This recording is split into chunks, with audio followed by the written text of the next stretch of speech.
భగవన్నామాన్ని పిలిచి భగవంతుణ్ణి అయోమయానికి గురి చేసిన వాళ్ళు కూడా ఉన్నారు. ఎవరిని పిలుస్తున్నాడరా అర్థం కాలేదు. అలా పిలిచిన వాడు ఒకడున్నాడు లోకంలో, అలా శరణాగతి చేసిన వాడు ఒకడున్నాడు. ప్రాణం పోయే ముందు భగవన్నామం చెప్పిన కారణానికి ఫలితమేమో తెలుసా? భగవన్నామము యొక్క వైభవం ఏమిటో, ఆయన్ని పిలవడం అంటే ఏమిటో, ఆయన్ని పిలిచినప్పుడు ఆయన ఎంత త్వరతో వస్తాడో, కోటి జన్మల నుండి తను చేసినటువంటి పాపాలు ఏ ఉన్నాయో, ఇంతకన్నా ముందు జన్మల నుంచి ఉన్నటువంటి పాపాలు ఏ ఉన్నాయో, ఆ పాపాల రాశి అంతా కూడా ప్రాణోత్క్రమణంలో నారాయణ అన్నాడు కాబట్టి కాలిపోయాయి. లేవు ఇతనికి పాపాలు. మీకు ఈ ధర్మ సూక్ష్మం తెలియదు. పెద్ద దూది పర్వతం ఉంది, ఒక నిప్పు రవ్వ చాలదా కాలిపోవడానికి? ఒక్కసారి నారాయణ అన్న నామం చాలదా పాపాలు కాలిపోవడానికి? నామము చాలా తక్కువ అని భావన చెయ్యవద్దు. నామ సంకీర్తనము ఎంత గొప్పదో తెలుసా? భగవన్నామము చెప్పడానికి పెట్టి పుట్టి ఉండాలి.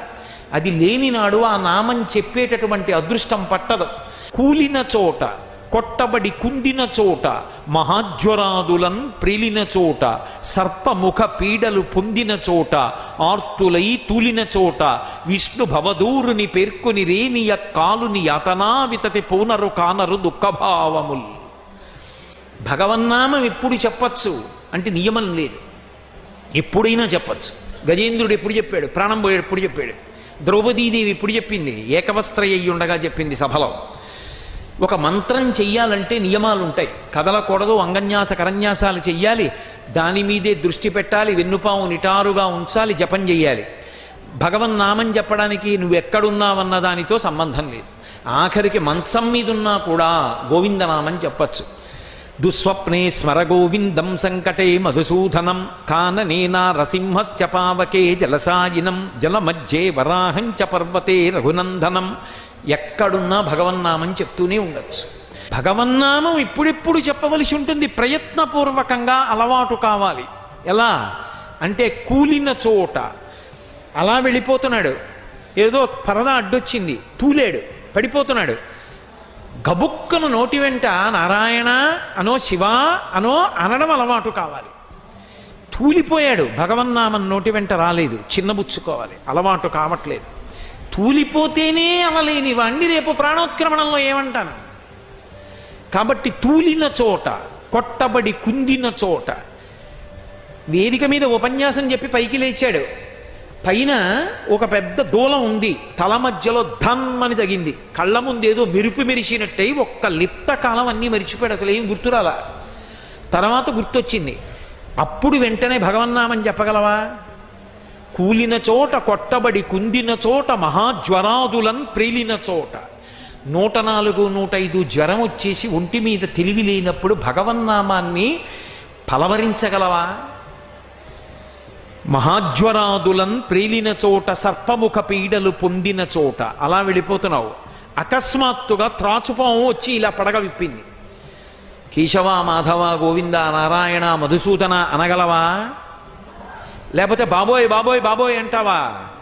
అలా సర్పముఖ పీడలు పొందిన చోట, ఆర్తులై తూలిన చోట, ఏదో ఒక కోరిక కోసం ఆర్తితో తూలిపోతున్నాడు. అప్పుడు భగవన్నామం గుర్తొస్తుందా? ఆర్తులై తూలిన చోట విష్ణు భవదూరుని పేర్కొని రేని. అప్పుడు కాని విష్ణునామం చెప్పగలిగితే ఆ కాలుని యాతనా వితతి కానరు పూనరు దుఃఖభావముల్. యమధర్మరాజు గారి యొక్క దర్శనమే ఉండదు. అందుకే శంకరాచార్యులు వారు భజగోవిందం చేస్తూ ఒక మాట అంటారు. ఆ భగవద్గీత కించిదీత గంగాజలలవ కణికాపీత సకృతపియేన మురారి సమర్చ క్రియతే తస్య యమేన నచర్చ. యమధర్మరాజు గారు రావడం, అన్ని రమ్మండం, బాబోయ్ నేను రానండం, ఆయన పీకుతూ ఉండడం, మనం లాగుతూ ఉండడం ఏమి ఉండవు. హాయిగా భగవంతుని యొక్క పార్షదులు వచ్చి తీసుకెడతారు. అందుకే ఎప్పుడూ భగవన్నామము చెప్పవలసిందే. భగవన్నామము చెప్పేటప్పుడు భగవన్నామముగా చెప్పాలని నియమం లేదు. బిడ్డ పేరు పెట్టి పిలిచిననైన, విశ్రామ కేళినైన, పద్య గద్య గేయ భావార్థములనైన కమలనయను తలుప కలుషహరము. విష్ణుదూతలు చెప్తున్న మాటలు. పిల్లలకి భగవంతుడి పేర్లు పెట్టుకున్నాడు. పెట్టుకున్నందుకు ఆ పేరు పెట్టి పిలుస్తాడు. ఒరే కార్తికేయ ఇలా రారా అంటే, అమ్మ శ్రీకరి ఇలా రావే అన్నాడు. అస్తమానం భగవన్నామం పిలుస్తున్నాడు. ఎవరిని? తాత అయిపోయాడు కదూ భ్రాంతి మనవల మీద. ఆ మనవల్ని తలుచుకుంటాడు రోజు పరిమాట్లు. కార్తికేయుడు ఏం చేస్తున్నాడో, శ్రీకరి ఏం చేస్తోందో అంటాడు. భ్రాంతితో మనవల్ని గుర్తు తెచ్చుకు తలుచుకున్న భగవన్నామం చెప్తున్నాడు కాబట్టి పుణ్యం వస్తుంది. అది తుస్సు పుస్సు పెట్టుకుంటే పాపం వస్తుంది, వాడికి అభ్యున్నతి ఉండదు.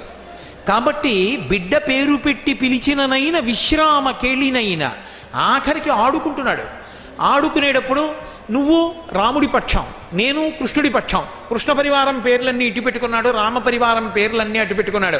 లక్ష్మణుడు అవుట్, భరతుడు అవుట్, శత్రుఘ్నుడు అవుట్ అంటున్నాడు. అలా అన్నందుకు హనుమ ఒక్కరిని మాత్రం పట్టుకోలేకపోతున్నాం. ఆ హనుమ ఒక్కరి వల్ల మళ్ళీ తరుంకూత వచ్చేస్తున్నారు, మళ్ళీ అందరూ వచ్చేస్తున్నారు అంటున్నాడు. అలా అస్తమానం ఆ నామాలు అంటున్నాడు కాబట్టి పుణ్యం.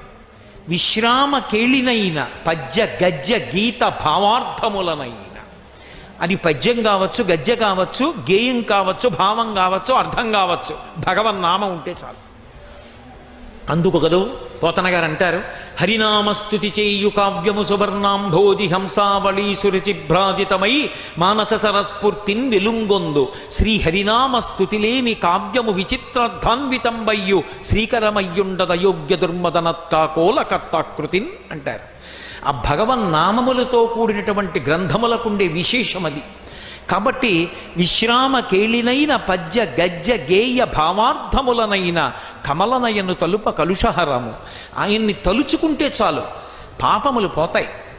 భగవన్నామం పలకడం ఎంత గొప్పదంటే, బ్రహ్మహత్యానేక పాపాటములకగ్ని కీలలు హరినామ కీర్తనములు, గురుతల్ప కల్మష క్రూర సర్పములకు గేకులు హరినామ కీర్తనములు, తపనీయ చౌర్య తమసంబునకు సూర్య కిరణముల్ హరినామ కీర్తనములు, మధుపాన కిల్బిష మదనాగ సమితికి కేసరుల్ హరినామ కీర్తనములు, మహిత యోగోగ్ర నిత్య సమాధి విధుల ఎలరు బ్రహ్మాదిసురులకు అందరాని భూరి నిర్వాణ సామ్రాజ్య భోగ భాగ్య ఖేళనంబులు హరినామ కీర్తనములు. భగవన్నామం పలకడం ఎంత గొప్పది అంటే, బ్రహ్మహత్యానేక పాపాటవులకగ్ని కీలలు హరినామ కీర్తనములు. బ్రహ్మహత్య లాంటివి మహాపాతకం.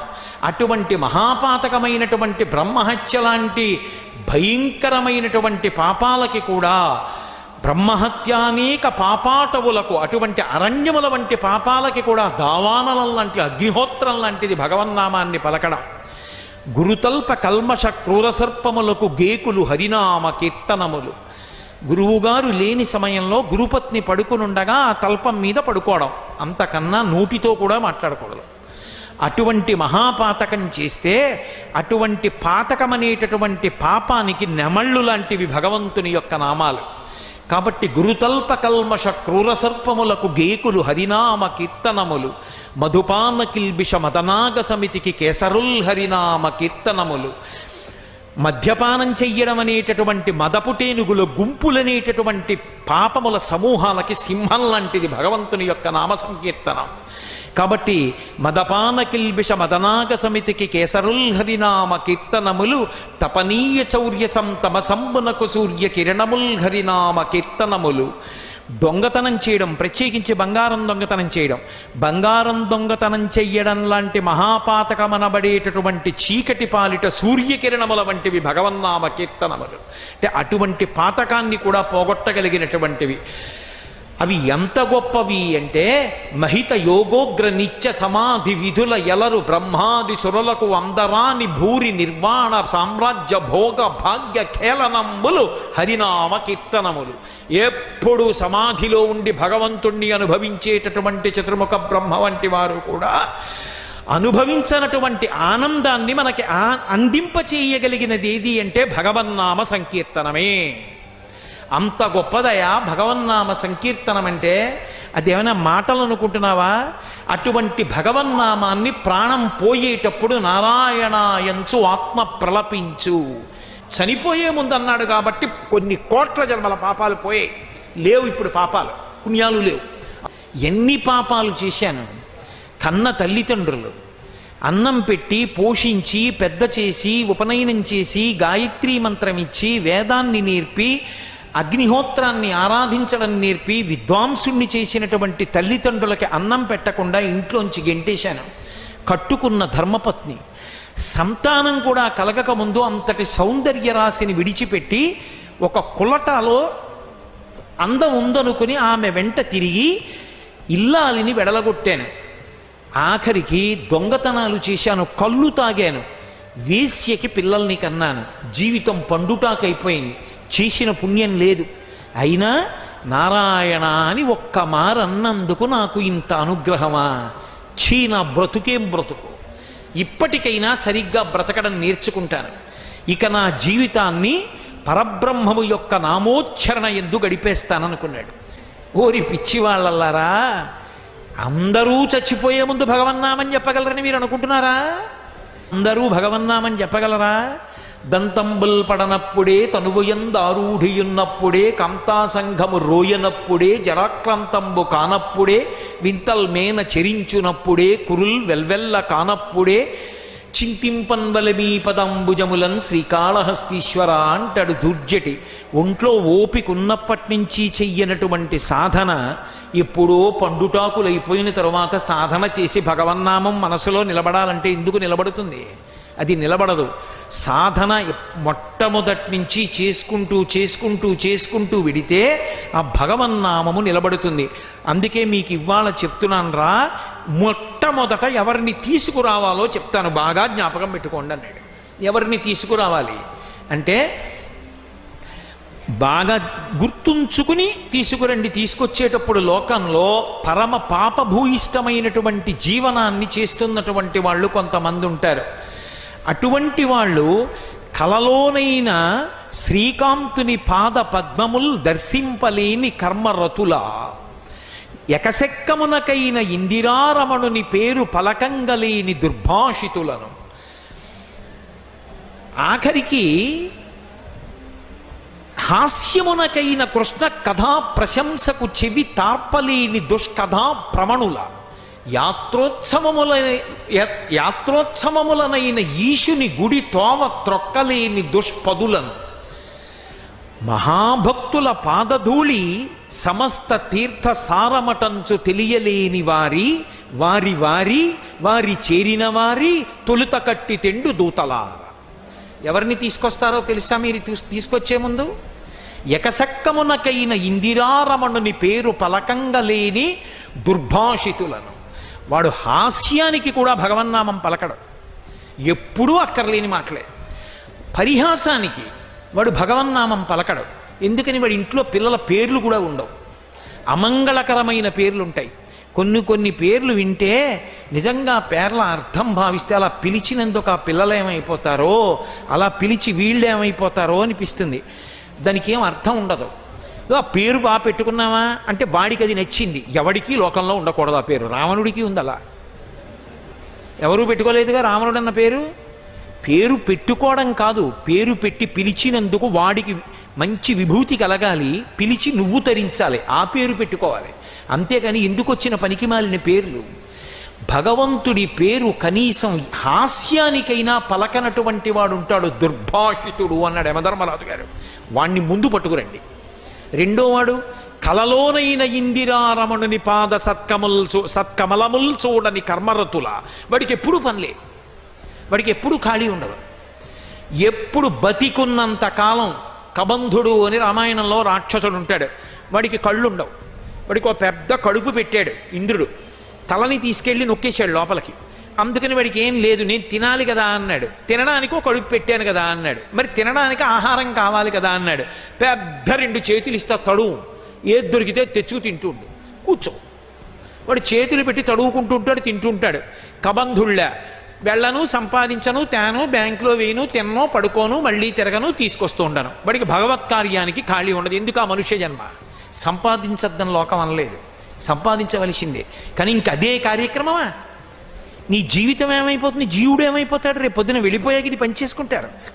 కడుపున ఎంతమంది పుట్టారో అంతమంది పెట్టి భాగించేస్తారు.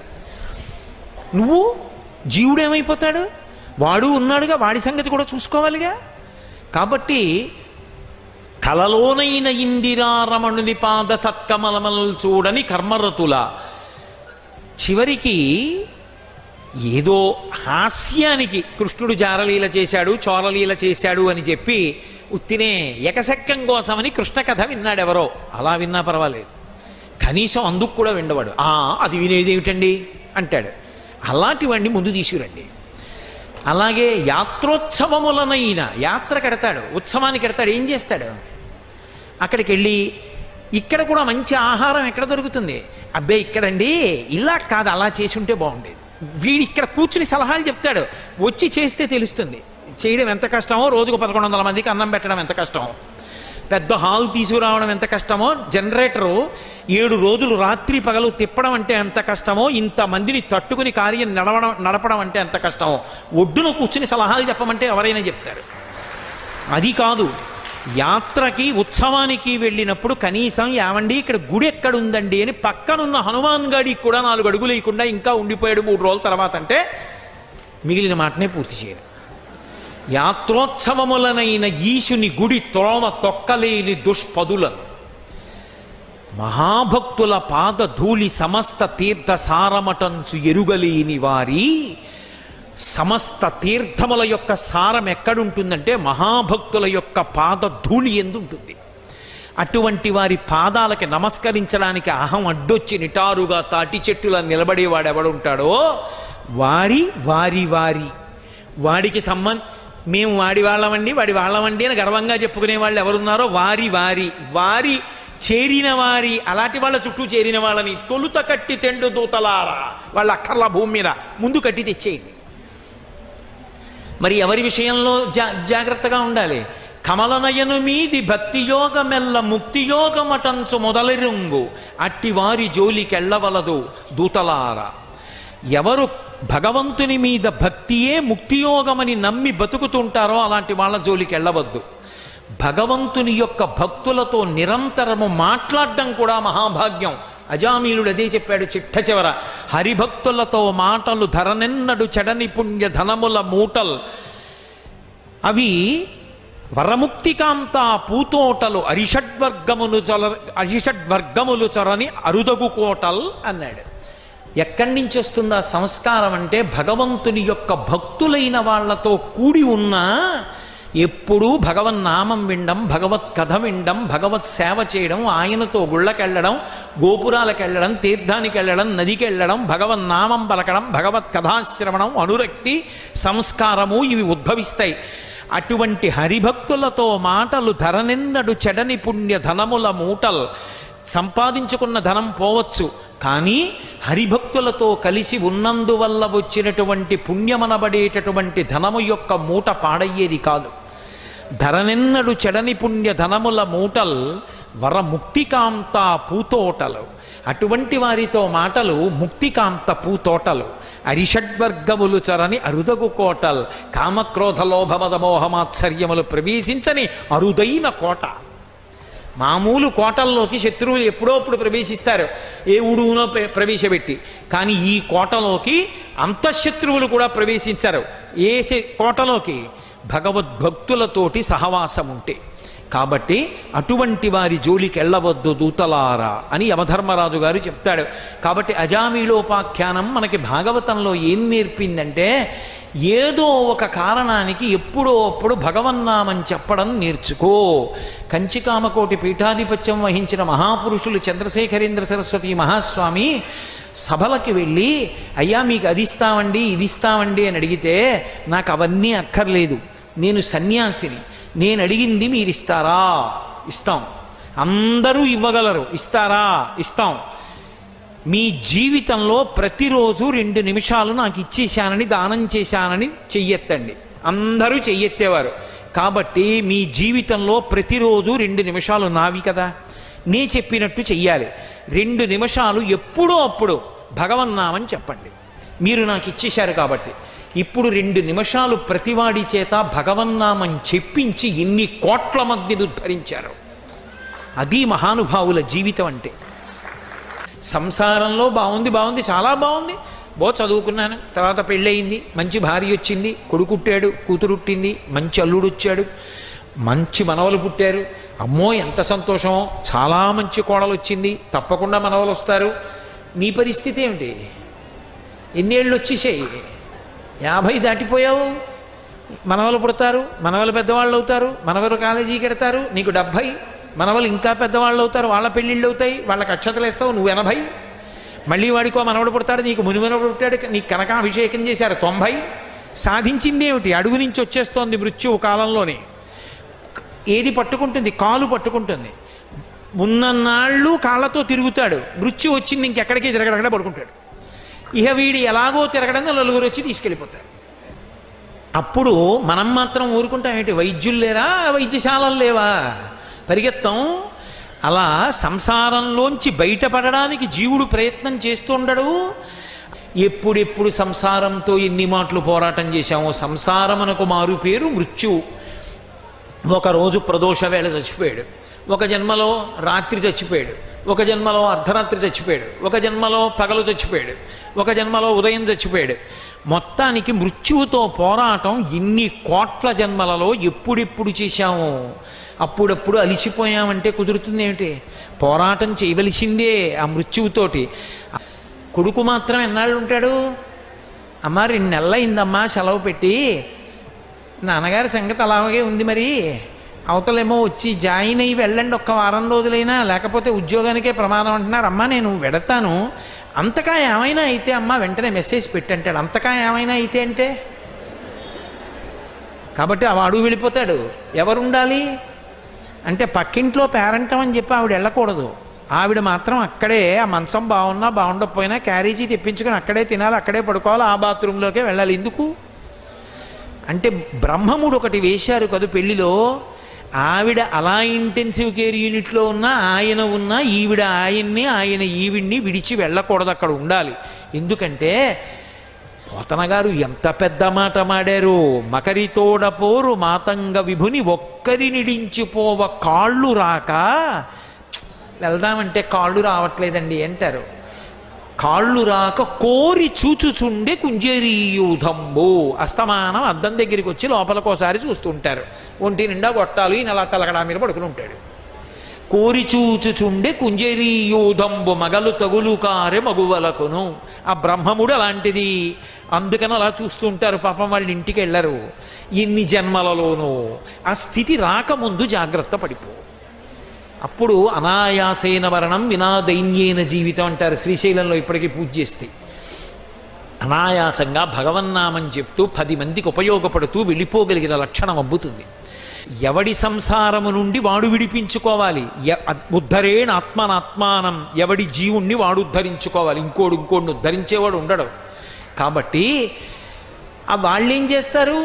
ఒడ్డు నించుని చూస్తున్నారు. బాధపడుతున్నవాడెవరు? ఈయన. ఇప్పుడు అంటాడు, నానానేక పయూధముల్ పెద్ద పెద్ద కాలంబు దశలక్ష కోటి కరణీనాథుండనయ్యుండి మద్దానంభ పరిపుష్ట చందనలతంతఛాయలం దుండలేక నీరాచ ఇటేల వచ్చితి భయం బెట్లో కదే ఈశ్వరా అన్నాడు. నానానేక పయూధముల్ పెద్ద కాలంబు వనంబులో సమ్మానింపం దశలక్ష కోటి కరణీనాథుండనయ్యుండి మద్దానంభ పరిపుష్ట చందనలతంతఛాయలం దుండలేక అన్నాడు. నేను 10 లక్షల కోట్ల భార్యలకి భర్తని అన్నాడు. దశలక్ష కోటి కరణీనాథుండనయ్యుండి నానానేక పయూధముల్ వనములోనం పెద్ద కాలంబు సమ్మానింపన్. బోలెడన్ని ఏనుగులు అరణ్యంలో నన్ను సత్కరిస్తుండేవి, నా పట్ల మర్యాదతో ప్రవర్తిస్తుండేవి.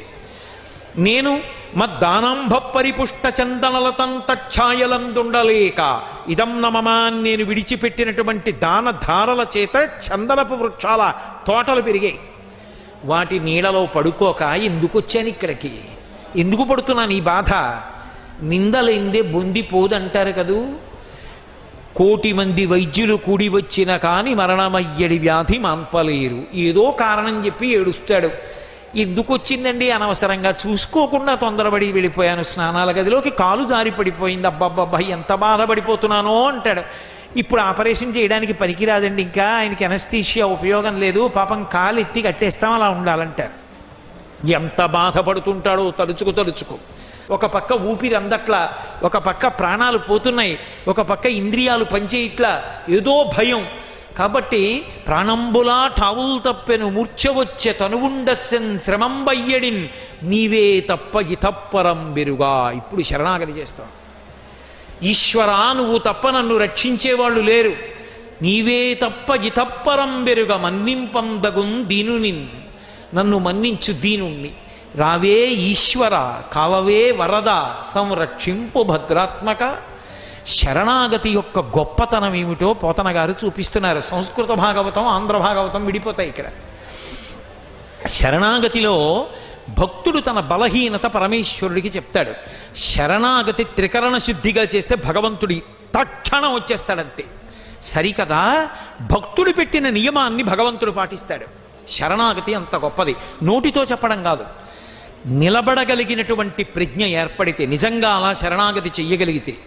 అందుకే కలుగడే నా పాలి కలిమి సందేహింప కలిమిలే ములులేక కలుగువాడు, నా కడ్డబడరాడెనలిన సాధువులచే బడిడి సాధువుల కడ్డుపడిడివాడు, లీలతో నామరాలింపడే మొరగుల మొరలిరుంగుచు తన్ను మొరగువాడు, ఆది మధ్యాంతములు లేక ఎరలువాడు, భక్త జనముల దీనుల పలివాడు, వినడే చూడడే తలపడే వెగరాడే అన్నాడు. కలుగడే నా పాలి కలివి సందేహింప కలిమిలే ములులేక కలుగువాడు. పరమేశ్వరుడు ఇంతక పూర్వం నువ్వేం చేశావని నేను రావాలి అని అడగడు. ఆయన ఇతపూర్వం నువ్వు ఎలా ఉన్నావన్నది అనవసరం. ఇప్పుడు ఆయన పట్ల పరమభక్తితో నిలబడితే వచ్చేస్తాడు. డబ్బున్నవాడా డబ్బు లేనివాడా ఆయనకు అనవసరం. స్త్రీ పురుష పండిత పామర కులమత వర్ణ వర్గ విచక్షణలు కలిగినటువంటి వాడు భగవానుడు కాడు. కాబట్టి ఆయన కలుగడే నా పాలి కలిమి సందేహింప కలిమిలే ములులేక కలుగువాడు, నా కడ్డబడరాడెనలిన సాధువులచే బడిడి సాధువుల కడ్డుబడిడివాడు. సాధుపురుషులైనటువంటి వారికి కష్టం వచ్చినప్పుడు అడ్డుపడి ఆదుకునేటటువంటి కరుణార్ద్ర హృదయుడైనటువంటి ఆ భగవానుడు వచ్చి నన్ను రక్షించాలి. లీలతో నామరాలింపడే మొరగుల మొరలిరుంగుచు తన్ను మొరగువాడు. ఇక్కడ పోతన గారి భాగవతం విడిపోయింది. ఇది ఆయన దర్శనం, రామానుగ్రహం ఆయనకి. నేను శరణాగతి చేసి ఇంత కష్టంలో ఆయన్ని పిలుస్తున్నాను కాబట్టి ఏదో ప్రహ్లాదుడికి వచ్చినట్టు ఇక్కడి నుంచి ఇక్కడ రావడం కాదు, తనని తాను మరిచిపోయి రావాలి పరిగెత్తుని. లీలతో నామరాలింపడే మొరగుల మొరలిరుంగుచు తన్ను మొరగువాడు, ఆది మధ్యాంతములు లేక ఎలలువాడు, భక్త జనముల దీనుల పాలివాడు, వినడే చూడడే తలపడే వెగరాడే. మహానుభావుడి దీనుల యొక్క మాటలు ఈ పద్యాలకి అన్ని మాటలకి వ్యాఖ్యానం అక్కర్లేదు, అన్నీ అర్థమైపోతాయి. కాబట్టి అటువంటి భగవానుడు రావాలి. ఇక్కడ వరకు ఆంధ్రీకరించి ఓ కమలాప్త, ఓ వరద, ఓ ప్రతిపక్ష విపక్ష దూర, కుయ్యో కవియోగి వంద్య సుగుణోత్తమ, ఓ శరణాగతామరానోక, ఓ మునీశ్వర మనోహర, ఓ విమల ప్రభావ, రావే కరుణింపవే శరణార్థిని నన్ను కావవే అన్నాడు. ఓ కమలాప్త, కమలములకు ఆప్తుడైనటువంటి వాడా, వరద వరములనిచ్చేటటువంటి వాడా, సుగుణములు కలిగిన వాడా, కవుల చేత వర్ణింపబడినటువంటి వాడా, అటువంటి ఓ భగవానుడా నువ్వు బయలుదేరి వచ్చి నన్ను రక్షించాలి, నేను శరణాగతి చేస్తున్నాను అన్నాడు. ఇక కొస ప్రాణానికి వచ్చేసింది, ఇక ప్రాణం పోయేటటువంటి స్థితికి వచ్చింది. ఇప్పుడు రావాలి. ఎలా రావాలి? లీలతో నామరాలింపడే మొరగుల మొరలిరుంగుచు తన్ను మొరగువాడు. తనను తాను మరిచిపోయి రావాలి. తనను తాను మరిచిపోయి ఎలా రావాలి? పోతన గారి ఘంటం కదల్లా. ఎక్కడి నుంచి రావాలి? కలం నడవక ఘంటం అక్కడ పెట్టేసి భాగవతం మూసేసి కూతుర్ని పిలిచారు. అమ్మా నదికి వెళ్ళి స్నానం చేసి సంధ్యావందనం చేసుకొని వస్తానమ్మా అని బయలుదేరి వెళ్ళిపోయారు. ఇలా 4 అడుగులు బయటికి వెళ్ళారు, మళ్ళీ వచ్చారు. పోతన గారు నివాసం ఉన్న ప్రదేశం చూడాలి. ఆ ఇల్లు లేదు కానీ ఆ ప్రాంగణం తొక్కాలి ఒక్కసారి. ఆ మహానుభావుడు ఇలా బయటికి వెళ్ళారు, మళ్ళీ వచ్చారు. పోతన గారు, నాన్న సంధ్యావందనానికి ఎడతానన్నావు, అప్పుడే వచ్చామే అంది కూతురు. అమ్మా ఆలోచన వచ్చిందమ్మా అని పద్యరచన పూర్తి చేసి మళ్ళీ ఘంటం పెట్టి వెళ్ళిపోయారు. వెళ్ళిపోయిన కాసేపటికి మళ్ళీ పోతన గారు వచ్చి భాగవతం తెరిచి, ఈ ఘట్టం ఎలా పూర్తి చేయాలో తెలియట్లేదమ్మా, ఆలోచన రావట్లేదని దాంట్లోకి చూశారు. చూసి అమ్మా ఈ పద్యాలు ఎవరు రాశారని అడిగారు. నాన్నగారు మీరే కదా సంధ్యావందనానికి వెళ్ళి ఆలోచన వచ్చిందని మళ్ళీ ఇంట్లోకి వచ్చి ఏదో పూర్తి చేసి వెళ్ళారు అంది. పోతన గారి కన్నుల వెంట ఆనంద భాష్పాలు పడిపోయి, నా ఘంటం ఎక్కడ కదలలేదో అక్కడ రామచంద్ర ప్రభువే వచ్చి పూర్తి చేశాడు. ఎక్కడి నుంచి వస్తాడు